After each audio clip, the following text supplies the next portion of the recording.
On va essayer de poser une petite question. Qui a déjà entendu parler du boson? Alors, c'est quoi le boson? Oui, une particule, oui, mais c'est quoi exactement le boson? Une énergie. Et un supernova, c'est quoi? Ah, c'est intéressant, il y a ici devant des... C'est une étoile qui explose. Oui, c'est... Et un trou noir, c'est quoi?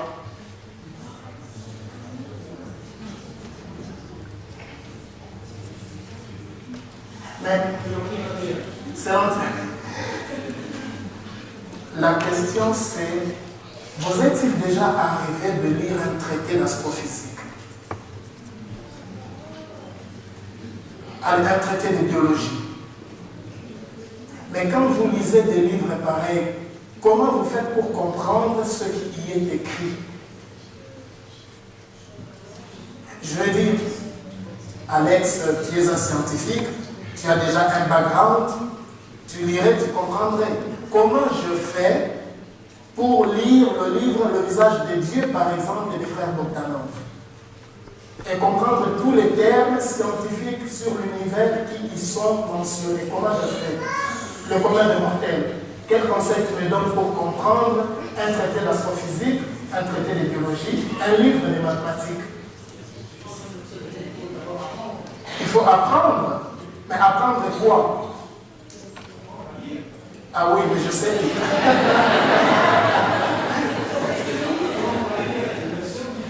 Apprendre à lire scientifique. Apprendre à lire scientifique. Ainsi donc, je sais lire. N'est-ce pas? Je crois que je sais lire. Si je prends un livre sur la philosophie, la sociologie, je crois que je pourrais comprendre.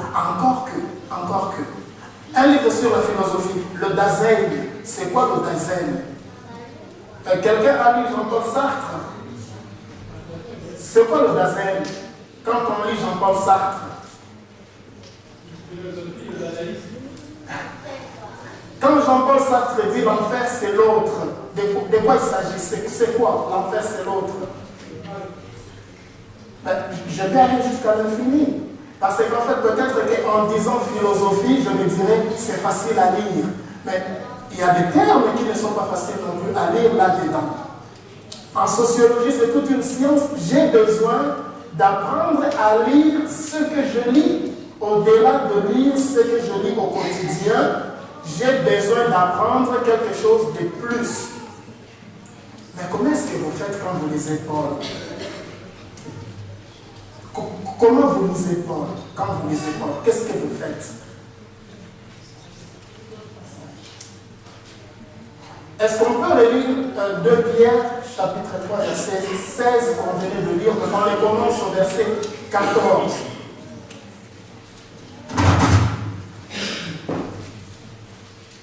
De Pierre, je vais le prendre au verset 15. Croyez que la patience de notre Seigneur est votre salut. Comme notre bien-aimé frère Paul vous l'a aussi écrit selon la sagesse qui lui a été donnée. C'est ce qu'il fait dans toutes les lettres où il parle de ces choses, dans lesquelles il y a des points difficiles à comprendre, dont les personnes ignorantes et mal affermies tordent le sens, comme celui des autres Écritures, pour leur propre ruine. Qui est en train de parler? Vous savez, Pierre est appelé par Paul colonne de l'Église. Pierre et Jacques sont des colonnes de l'Église. Pierre, c'est quelqu'un qui est versé dans la parole de Dieu, pour qui on pourrait dire il n'y a rien de compliqué pour Pierre. Et c'est Pierre qui écrit que les écrits de frère Paul sont tellement difficiles que certaines personnes, quand elles le lisent mal. Parce qu'elles n'ont pas appris à lire Paul. Mais comment est-ce qu'on peut lire Paul? Comment est-ce qu'on peut apprendre à lire Paul? sont les éléments qui peuvent nous aider à lire Paul? Dites-moi un peu, on participe. Comment est-ce qu'on peut apprendre à lire Paul? D'autres écrits sur Paul. Sa vie, la vie de Paul. Sa vie. La vie de Paul. La vie de Paul. Vous savez, quand vous lisez un écrivain, c'est intéressant de lire sa biographie. Quand vous lisez un écrivain, vous lisez un roman, un livre écrit par quelqu'un, c'est intéressant de savoir qui a écrit ça, quelle est sa vie. Qu'est-ce qui s'est passé dans sa vie? Parce qu'il est porteur de sens. Il est porteur d'un certain concept de vie. De sorte que si vous ne connaissez pas la personne qui est en train de vous écrire, que vous êtes en train de lire, vous pouvez tomber dans n'importe quoi et vous vous dites, exemple. Vous lisez quelqu'un qui a été enfant battu. Ça, c'est sa vie. Il a été mal aimé par ses parents, enfant battu. Il est né là-dedans, c'est-à-dire l'amour, il ne connaît pas. Alors, il vous écrit, il vous dit, qu'est-ce que c'est l'amour? L'amour, c'est juste un problème de chimie, de phéromones. Quand ça marche, ça marche. Quand ça marche pas, ça marche pas. Vous vous dites, ah ouais, c'est ça l'amour. Est-ce que vous avez raison de vous extasier de la sorte? Parce que cette personne n'a peut-être pas encore expérimenté cet amour sacrifice dont les parents donnent à leurs enfants chaque jour, c'est-à-dire cet amour qu'il n'a pas reçu de cette mère qui s'est réveillée la nuit alors qu'il était malade, de ses parents qui étaient prêts à arrêter le travail et à venir le chercher à l'école. Cette personne ne comprendra pas le sacrifice jusqu'où il peut partir. Elle ne comprendra pas. Si, elle peut comprendre. Tout peut se comprendre avec de la volonté. Mais c'est-à-dire, quand vous lisez un peu le contexte, vous comprenez son point de vue. Parce que c'est un point de vue. C'est un point de vue qui n'est pas nécessairement à jeter, mais vous comprenez de quoi cette personne parle. Ceci, c'est juste. Ok. Voilà. Ça, ce sont juste des tableaux de peinture sur Paul. On va parler de la naissance de Paul pour comprendre pourquoi il a écrit des choses qui paraissent pour certaines personnes très difficiles. Et vous savez, vous connaissez des textes de Paul qui posent polémique, des textes de Paul qui ont fondé des églises. Parce que les gens ont lu un verset et se sont dit, waouh, c'est ça. Et ils ont créé des églises par rapport à ces textes-là. Et Pierre attire notre attention en disant, faites attention. Les écrits de Paul sont porteurs de sens, il faut essayer de sonder comment est-ce qu'il a écrit. Paul parlait le grec. Paul parlait le romain, le romain, le latin de l'époque. Il était romain, nous allons le voir. Paul parlait le hébreu.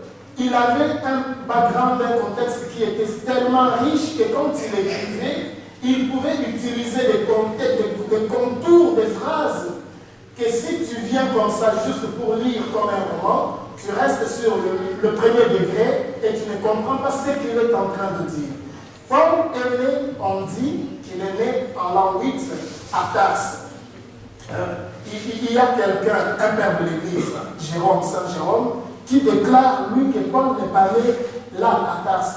Il serait né en Judée et puis ses parents auraient émigré. Mais Paul lui-même fait une déclaration. Il dit qu'il est né à Tarse, en Sicile. Alors, en Cilicie. Il dit, je dis donc, Dieu a-t-il rejeté son peuple? Romains 11, verset 1. Loin de là, car moi aussi, je suis israélite. Alors là, nous avons pris. On va prendre celui-là. Je suis juif, reprit Paul, de Tarse en Cilicie. Citoyen d'une ville qui n'est pas sans importance, permets-moi, je t'en prie, de parler au peuple. Je suis juif, né à Tarse en Cilicie. Il est né en dehors de la Judée. On va mettre le contexte. Paul est né dans la diaspora. Peut-être qu'on comprendra mieux pourquoi il était porté. Il a été envoyé, bien entendu. Mais pourquoi il était porté peut-être un peu plus que les autres à la prédication vers le païen. Alors que les autres qui étaient nés en Judée, qui prêchaient aux Juifs, ne voyaient pas que la parole devait sortir de résidence. Il a vécu avec des gens qu'il appelle Priscilla, Paul, Étienne. Il a vécu avec des gens qui ne s'appelaient pas Salomon. Et donc pour lui, il se disait, ces gens-là aussi ont besoin de connaître la parole de Dieu. Il est benjaminite, c'est ça, nous l'avons dit déjà. Je dis donc, Dieu a-t-il rejeté son peuple loin de là, car moi aussi je suis israélite, de la postérité d'Abraham, de la tribu de Benjamin. Il est romain. C'est l'autre centenier, le tribun, qui lui dit, ah ben, moi j'ai payé très cher pour devenir romain. Comment est-ce que toi tu es devenu romain? Et Paul va lui dire, je le suis de naissance. Romains, acte 22, verset 25 à 29. Lorsqu'on lui exposait au fouet, Paul dit au centenier qui était présent, vous est-il permis de battre le berge en citoyen romain qui n'est pas même condamné? À ce moment, le centenier alla vers le tribun pour l'avertir, disant, que vas-tu faire? Cet homme est romain. Et le tribun étant venu dit à Paul, dis-moi, es-tu romain? Oui, répondit-il. Le romain réprit, c'est avec beaucoup d'argent que j'ai acquis ce droit de citoyen. Et moi, dit Paul, je l'ai acquis par ma naissance. Ça aurait donc été peut-être le père de Paul ou son arrière-grand-père. En fait, l'histoire ne le dit pas. Les historiens se posent d'ailleurs des questions. Parce qu'en fait, certains historiens d'ailleurs mettent ça en cause. Ils se disent, la Cilicie n'était romaine que quelques années après Jésus-Christ.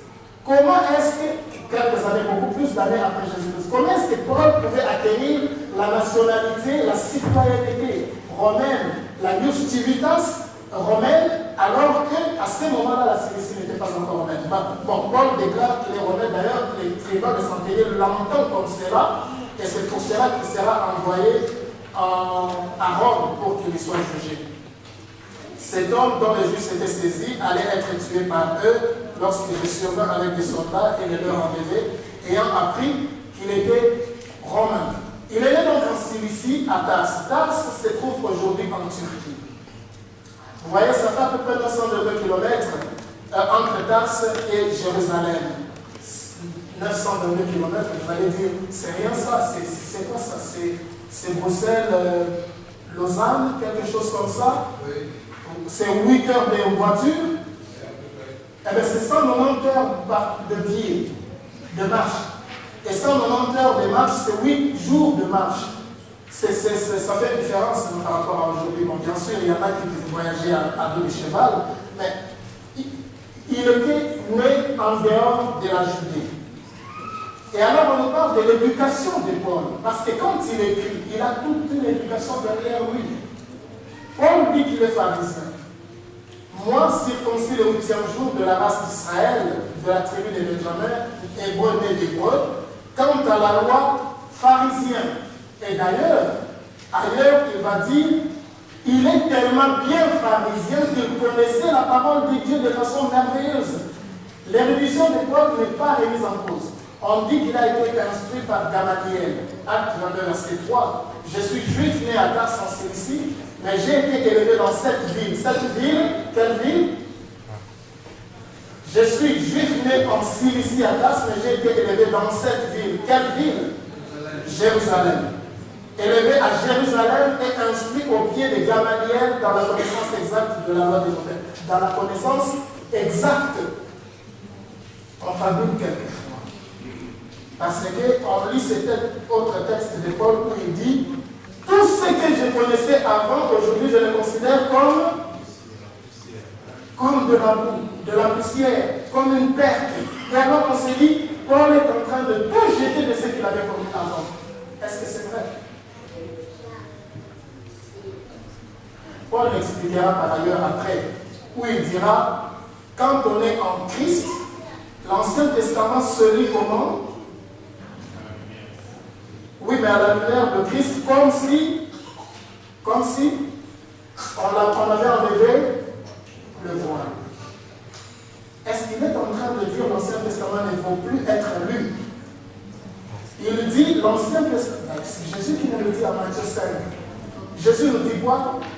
Tant que les cieux et la terre subsisteront, personne n'enlèvera aucun iota de la loi. Or, Paul était un pharisien qui était versé dans la loi, dans la connaissance exacte de ses pères. Paul ne remet pas en cause ce qu'il avait compris, ce qu'il avait connu, ce qu'il avait étudié. Paul remet en cause la façon dont il avait étudié, la façon dont il avait appris la loi. Parce que la loi avait été apprise comme si elle apportait la vie. Paul dit la loi n'apporte pas la vie. Christ apporte la vie. La loi est un pédagogue pour nous permettre à aller vers le Christ. Et donc la loi est quelque chose de bon. Paul va nous le dire par ailleurs dans ses lettres.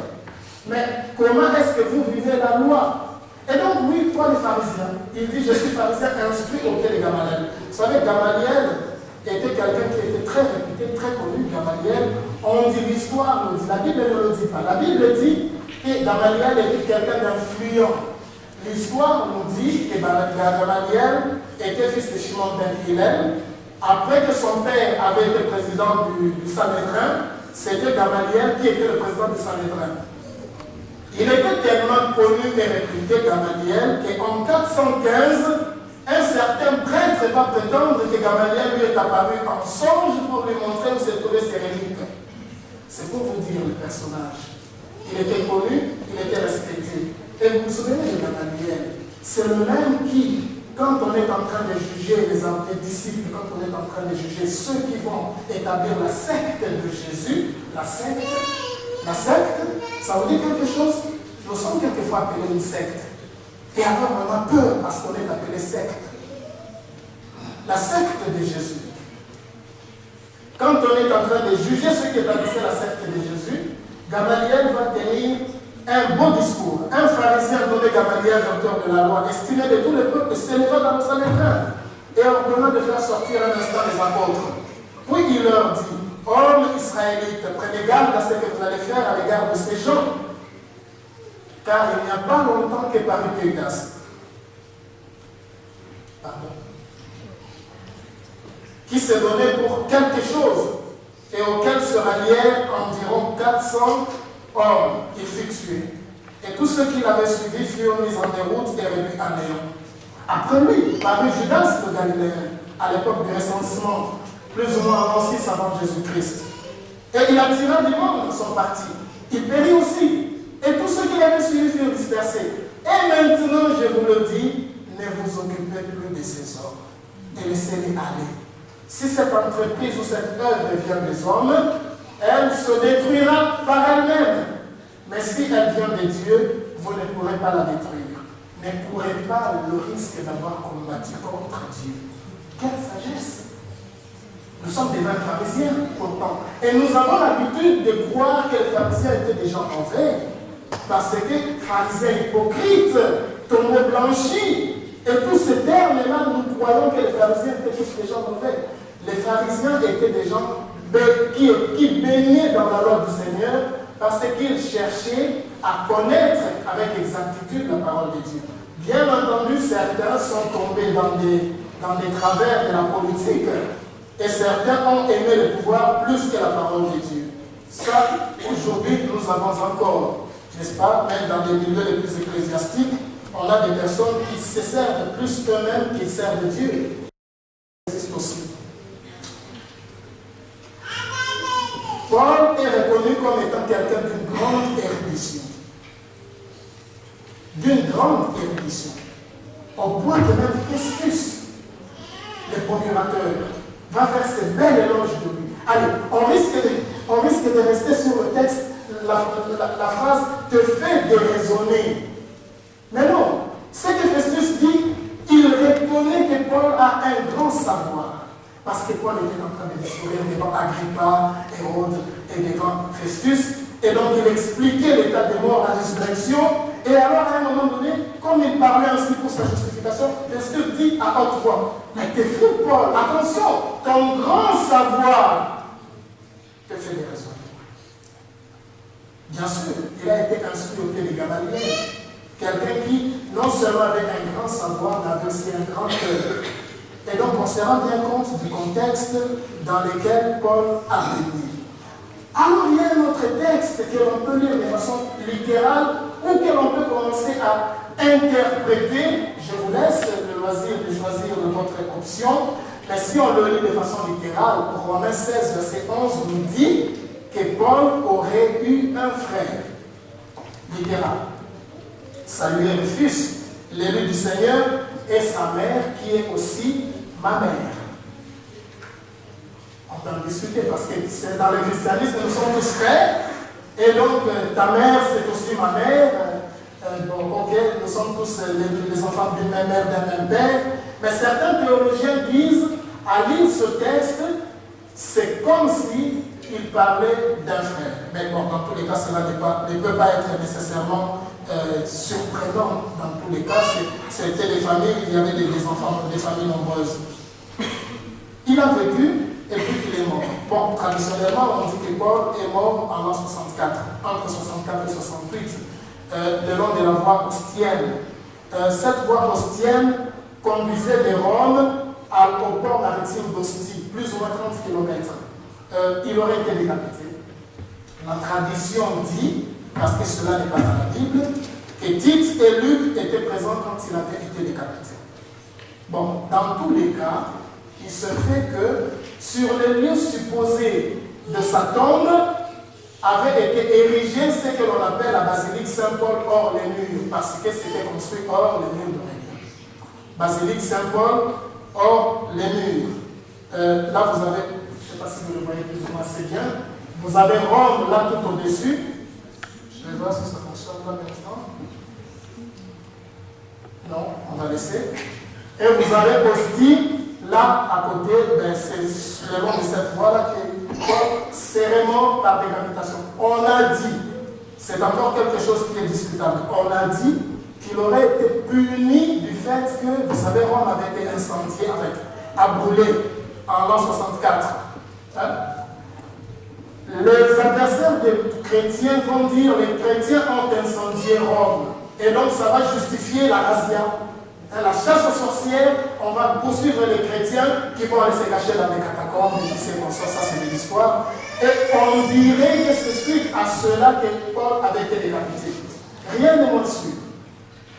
Toujours est-il qu'il a été décapité parce qu'il a été arrêté après, et puis bon, on l'a jugé. On a dit qu'il dérangeait la quiétude, un peu comme ce qui était arrivé à Socrate, qui corrompait la jeunesse. Et bien donc, Paul va subir plus ou moins le même sort. Ça, c'est la basilique Saint-Paul hors les murs, mais bon, c'est juste pour l'histoire. Pour ceux qui Rome est une belle ville, je l'ai visité une seule fois et j'en ai gardé la mémoire au fond de moi. J'ai fait de latin philo. Et donc, j'étudiais à l'école de Rome, et puis quand j'ai vu Rome, voilà. C'est une ville très porteuse d'histoire. Pour ceux qui ne l'ont pas visité, je crois que ça vaut le coup. Et puis, est-ce que c'est vrai que Paul a vraiment été enterré là sous la basilique? Ok, en l'an 2000, sous la demande croissante des pèlerins, l'archevêque Francesco Gioia, on va le dire comme ça, administrateur pontifical de la basilique, a décidé de lancer des fouilles, et on a fait des fouilles, et il paraît qu'en 2002, on a trouvé à 1,37 m sous l'autel papal un sarcophage qui pourrait contenir les reliques de l'apôtre Paul. Bon, alors on peut tomber toujours dans ouais, mais c'est un peu du fantasmagorique. Il se fait que le sarcophage portait une inscription. Et l'inscription c'est Paulo Apostolo Martiri au complet, qui signifie Paul l'apôtre martyr. Ça c'est pour dire par rapport à la vie de Paul. Nous plaçons le contexte comme ça, nous voyons le personnage qui a écrit des livres, des textes, des épîtres que nous lisons tous les jours et que peut-être nous interprétons mal parce que nous les interprétons avec notre filtre, avec nos yeux, au lieu d'entrer dans le personnage et nous demander à qui parle-t-il, pourquoi dit-il ceci, comment est-ce que nous pouvons le comprendre dans notre vie. Les voyages de Paul, après sa conversion, alors là déjà nous allons entrer dans une certaine controverse. Après sa conversion, Paul, je vais enlever ça.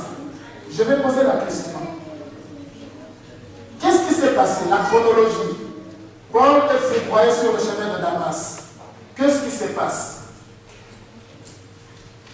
Oui? Qu'est-ce qui se passe? Oui, mais après, la chronologie, la suite, qu'est-ce qui se passe après? Nous l'avons tellement lu, ce texte, nous le connaissons peut-être un peu trop, pas trop bien. Qu'est-ce qui se passe après la conversion? Bon, première réponse, il retourne à Jérusalem. Deuxième réponse. Qu'est-ce qui se passe après la conversion de Paul?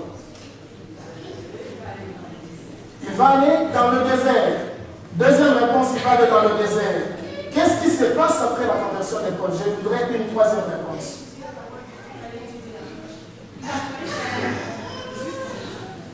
C'est intéressant. Nous connaissons tellement bien le personnage que nous le lisons selon ce que nous en avons compris. Après sa conversion, Paul va à Damas. Souvenez-vous, il y a quelqu'un qui est à Damas, qui s'appelle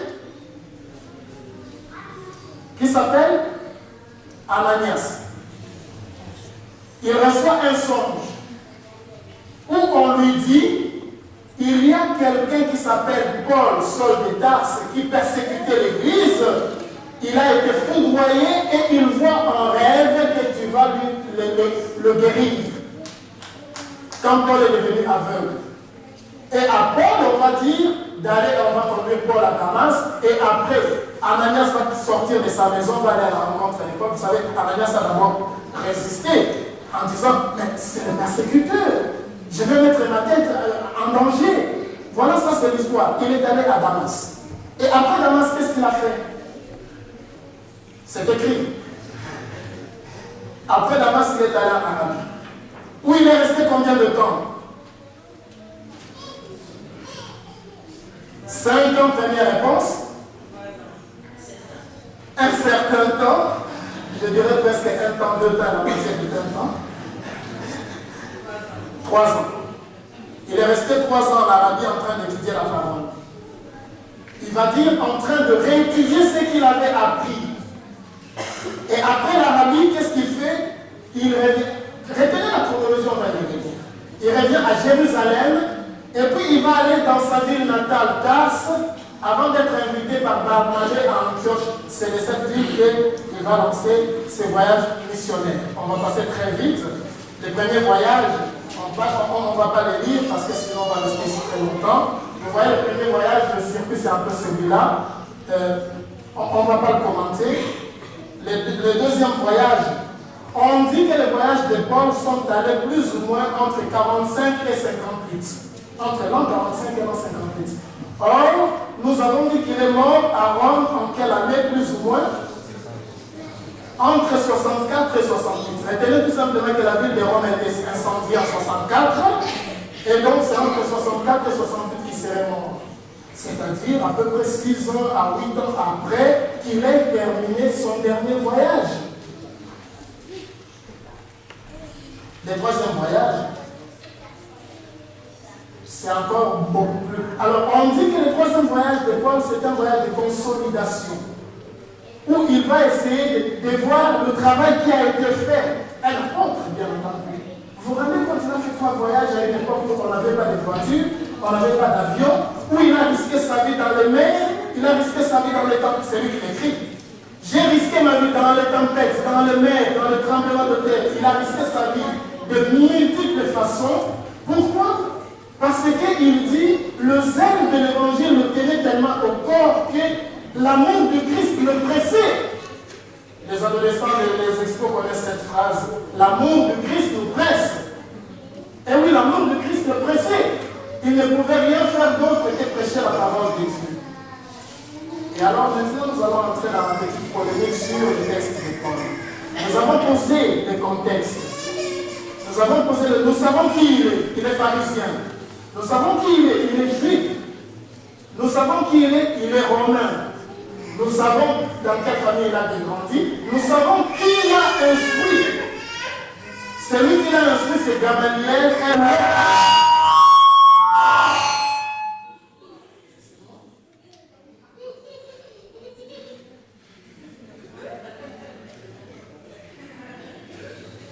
J'espère que ça va. Oui. Nous savons qu'il a instruit, c'est Gamaliel, un maître à penser sage. quelqu'un de bon.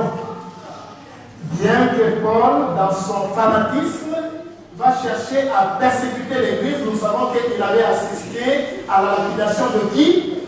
D'Étienne. Premier texte qui pose controverse, qui pose polémique. Alors, nous posons déjà le propos. Paul déclare dans Galates chapitre 1, verset 20, dans ce que je vous écris, devant Dieu, il jure presque, devant Dieu, je ne mens point. Donc nous partons déjà avec ce postulat. Paul ne ment pas. Nous pouvons nous mettre d'accord là-dessus. Ou il ment et ses écrits ne valent pas la peine d'être lus, ou il ne ment pas, et donc nous pouvons essayer de comprendre qu'est-ce qu'il veut nous faire passer comme message. Premier texte. Paul est accusé de machisme. Comme cela a eu lieu dans toutes les églises des saints, que vos femmes se taisent dans les assemblées, car elles n'ont pas mission de parler, qu'elles se taisent. Leur mission, ce n'est pas de parler. Deux, qu'elles soient soumises, comme le dit aussi la loi. Aujourd'hui, les femmes soumises,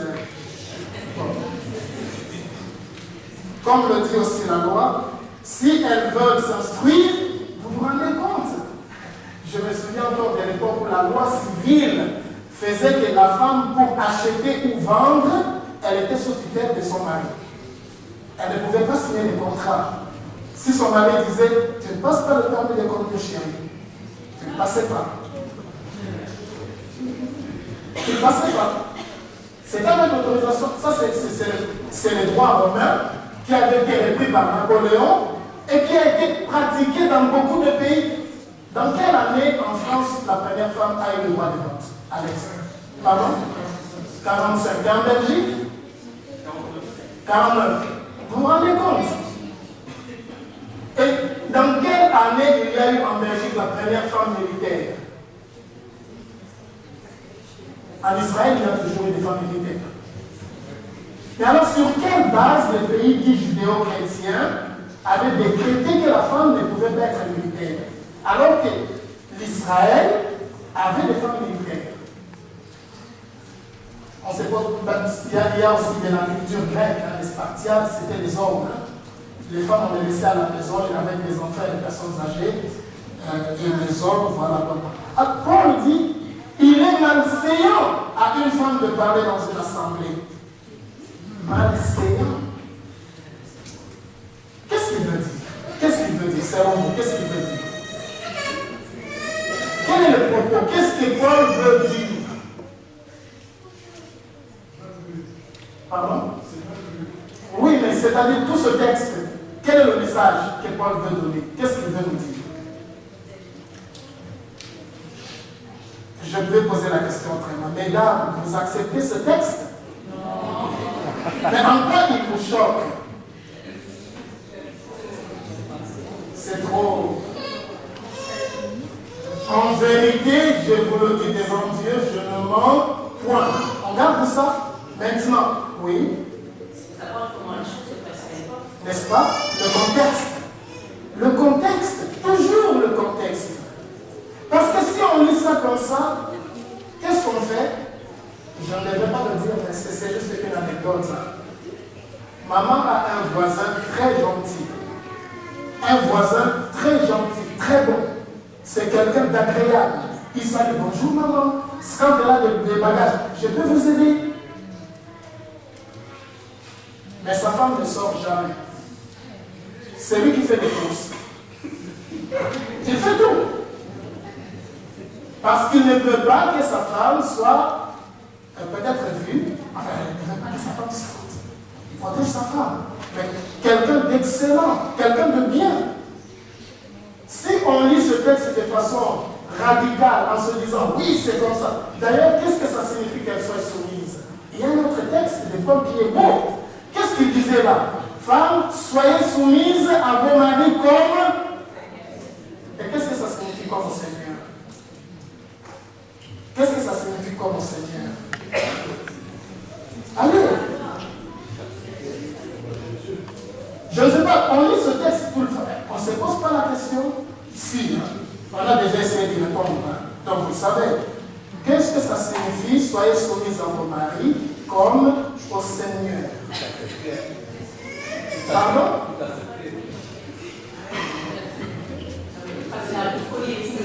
En réalité, il faut lire tout le texte. Et quand il dit soyez soumis comme au Seigneur, il est en train de dire soyez soumis à votre mari de la même façon que vous le seriez au Seigneur, c'est-à-dire est-ce que votre mari se comporte-t-il comme le Seigneur? Mais il y a de ça aussi. Quand il dit le mari, le Christ est le chef de l'homme et l'homme le chef de la femme, c'est-à-dire cet homme doit être le chef de la femme comme Christ est son chef. Juste, bon, miséricordieux, compatissant, doux, agréable, tout ce que vous voulez. Et c'est cela être soumise à votre mari comme au Seigneur. D'ailleurs, Paul va nous répondre. Je ne suis pas en train de faire le féminisme. Paul va nous répondre. La réponse au machisme. D'ailleurs, je vais cependant que vous sachiez que le chef, voilà, c'est qu'on vient de le dire. Il n'y a plus ni juif ni grec, il n'y a plus ni esclave ni homme libre, il n'y a plus ni homme ni femme. Car vous êtes tous un en Jésus-Christ. Il faut lire peut-être, quand Paul est en train de parler des femmes qui ne doivent pas parler dans l'église, c'est parce qu'il y avait des commérages. Il y avait des personnes qui commerçaient sur le dos des autres. Il y avait des personnes qui, dans l'église, au lieu de suivre la prédication, étaient en train de parler dans l'oreille de l'autre. Tu as entendu l'autre jour. D'ailleurs, tu entends ce que Fabien est en train de dire. Mais c'est de cela qu'il s'agit. Alors que si je suis en train de déconner, qu'est-ce que vous devez faire? Priez pour moi pour que la parole soit la parole de Dieu, soit la parole d'un homme. Mais combien de fois ne nous perdons-nous pas dans les conjectures en regardant la personne plutôt que le message et en parlant des choses du business de tous les jours au lieu de tomber en prière? Paul dit priez pour moi. Priez pour moi. Paul dit. Quand vous voyez votre frère en train de sombrer, de se tromper, plutôt que de lui tirer dans le dos, de le critiquer, tombez à genoux. Priez, ne faites pas des parties de division. Priez pour lui. Le machisme supposait des Paul. Il n'en avait pas. Paul était un homme qui considérait tout le monde comme ayant la même dignité. Que le mari rende à sa femme ce qu'il lui doit. À une époque où les maris croyaient que seules les femmes leur devaient. Il lui dit non, le corps de l'homme ne lui appartient pas, il appartient à la femme. Le corps de la femme, madame, non, ne tenez pas non plus, voilà, du galon. Le corps de la femme ne lui appartient pas, il appartient à l'homme. Que chacun rende à l'autre ce qu'il lui doit. C'est ça la dignité de l'égalité. Deuxième controverse. Maintenant, est-ce la faveur des hommes que je désire? Vous savez, cette phrase magnifique où on croit que Paul se fout du monde, il s'est dit, je ne fais tout que pour Dieu, quoi que les hommes puissent dire. Et alors, on va lire le texte de Jérémie 17, verset 5, où on dit, on aime bien ce genre de texte. Malheur à l'homme qui se confie à l'homme. Qu'est-ce que ça signifie? Qu'est-ce que ça signifie ce texte? On va y aller très rapidement parce que le texte de Jérémie, quand on le lit au complet, nous dit ainsi parle l'Éternel. Maudit soit l'homme qui se confie dans l'homme, qui prend la chair comme son appui et qui se détourne de Dieu. Le texte ne nous dit pas de ne pas nous confier en l'homme, c'est-à-dire de ne pas avoir confiance en l'homme. Le texte nous dit n'ayez confiance en l'homme que dans la mesure où cet homme marche dans la parole de Dieu. Parce que si vous vous confiez en n'importe qui, vous pouvez y aller pour votre perte. Tout le monde n'est pas beau gentil. Tout le monde n'est pas votre ami. Est-ce que vous vivez des malheurs, des problèmes? Et vous vous répandez devant n'importe qui? Mais savez-vous dans quel état cette personne est? Savez-vous peut-être que dans son cœur, elle s'est réjouie en disant « Ouais, je ne suis pas le seul à vivre ça. » Il vit aussi la même situation que moi. Comme ça, on ne croira pas que je suis le plus mauvais parce que nous sommes au moins au moins 5, peut-être. Et plutôt que de prier pour te sortir de l'embarras, il prie pour que tu sois dans la décision où il est. Il boit, il fume. Moi aussi, j'ai fume un peu. Oui, c'est pas grave. En mode son. Mais c'est vrai, il y a d'autres exemples.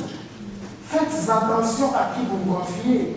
Bien entendu, c'est très difficile de savoir à qui c'est confié, parce qu'on ne connaît pas les cœurs. On ne connaît pas les cœurs. Mais Jésus ne nous a pas dit de sauver les cœurs des gens. Je connais les cœurs des personnes, vous ne connaissez pas le mien. Jésus nous a donné une règle très simple. C'est à leur fruit que vous le reconnaîtrez. Ne commencez pas à subiter sur le cœur des gens. Vous ne connaissez pas. Regardez leurs fruits, leurs œuvres. Sentez dans les commérages, ne leur parlez pas. Ça prouve qu'il y a du bruit dedans. Sont-ils dans la méchanceté? Et ça se voit. Ne cherchez pas plus loin. Mais ne cherchez pas à sonder le cœur. Parce que si vous sondez le cœur, vous devenez Dieu. Or, Dieu seul sait sonder le cœur, vous êtes là.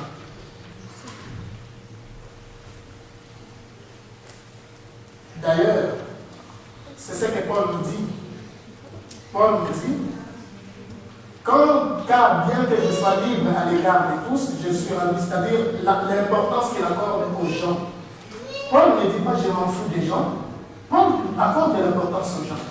Et il le montre dans ce texte que vous lisez, nous n'allons pas le lire. C'est-à-dire, la forme vaut chez Paul autant que le fond.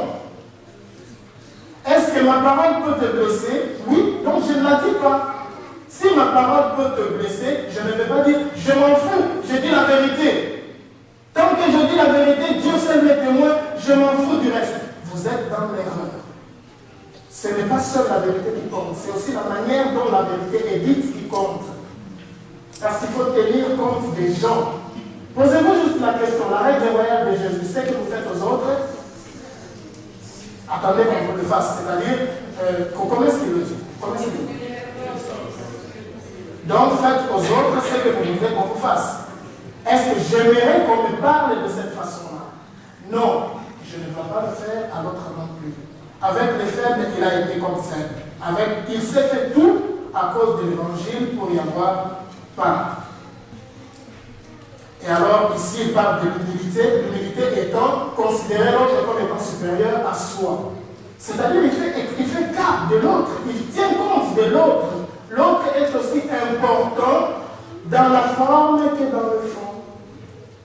Et donc, il ne faut pas rester sur la phrase « malheur à l'homme qui se confie à l'homme ». Non, malheur à l'homme qui se confie à l'homme et qui se détourne de Dieu. Je ne vais pas rester là-dessus parce que Paul, quand il nous donne l'exemple d'être ses imitateurs comme il est de Christ, vous savez, quand j'étais adolescent, il y a un pasteur qui m'avait marqué. Parce que j'ai vu que ce pasteur marchait dans la voie de Dieu. Je me trompe peut-être dans son cœur, je n'en sais rien, mais Jésus ne me le demande pas, il me dit, à leur fruit que vous le reconnaissez. Il a fait tellement de bien dans la jeunesse qu'il a été pratiquement mon mentor, et je crois que si je ne l'avais pas connu lui et certaines autres personnes, peut-être que je n'aurais pas tourné. Peut-être que je ne serais pas là devant vous aujourd'hui. Et donc, nous avons besoin d'être des modèles aussi. Les adultes, vous avez besoin de vous dire, vous ne pouvez pas vous dire, ma vie ne me concerne que moi. Vous ne pouvez pas, vous ne devez pas. On vous nomme aujourd'hui animateur des enfants, monitrice des enfants, des explos de prison. 2 jours, 1 jour, 1 semaine après, vous dites, je me sens mal, j'en ai marre, j'abandonne. C'est de l'irresponsabilité. Parce que tous ces enfants te regardent comme un modèle. Et ils veulent te suivre, t'imiter comme tu imiterais le Christ. Il y a des gens qui viennent à l'église parce qu'ils voient leur père. Oui, bien sûr, parce que moi je suis heureux. Je suis heureux quand je vois Françoise. Je suis heureux quand je vois Tamara. Alex, bien sûr. Bon, voilà. Il y a des gens qui viennent parce qu'ils vous voient.